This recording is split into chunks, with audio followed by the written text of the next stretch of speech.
So this is where we get to sort of the icing on the cake. So if you've looked at 120 different design profiles and you decide you don't like any of them, you might want to add in a motion background from the site. So there's a bunch of motion backgrounds in there. They're all very subtle and very slow and designed really to be standalone, but you could blend them with other things as well if you want to. So not surprisingly, you want to drop your motion background into the same place as the existing motion background. So I'm going to turn that one off for the moment, and I'm going to bring in a new motion background which I have downloaded from the site effectively. It will start off very slowly from the right hand side and move across. Just to make it a little bit more dramatic, let's have a look at that with the countdown timer going on.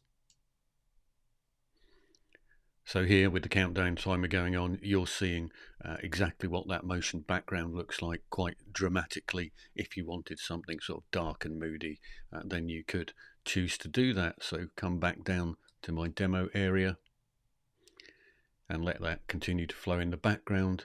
Of course, what I can also do is come back down to the icon, the little gear icon, click on that and start playing about with, for instance, opacity. Now, if I bring the opacity down even a slight bit there, I'm getting my background showing up and combining with this new motion background. And I could choose to change the blend mode of that as well for even more dramatic effects. So if I come down here and change that from normal to luminosity, we can see I've now got a sort of purpley looking like one of those lava lamp type effects going on in the background. So you can blend all of these together and do whatever you want. Let's have a quick look at another one that's in there. So I'll turn that one off and I'll bring on another motion background. And again, we can have a look at this in the countdown timer because that's where it's most obvious what's happening in the background. So it will very gently move across here, across the back, and you can see it starting to flow just a little bit across the background there.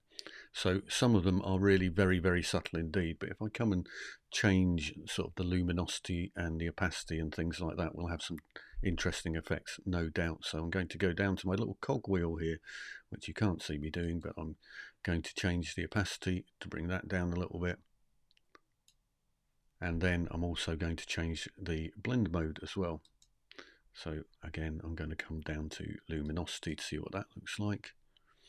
And I'm getting some real weird and dramatic effects with that as well. So again, you can go combine them and get different effects. So I've chosen blend mode color there, and that's now given me quite a nice effect actually. So I'm going to change the opacity up and down here as well to see what that does.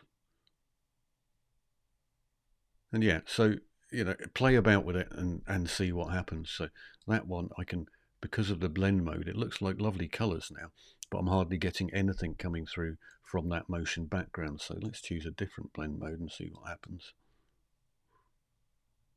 And now it is starting to gently come through in the background there, but only very gently on that particular one.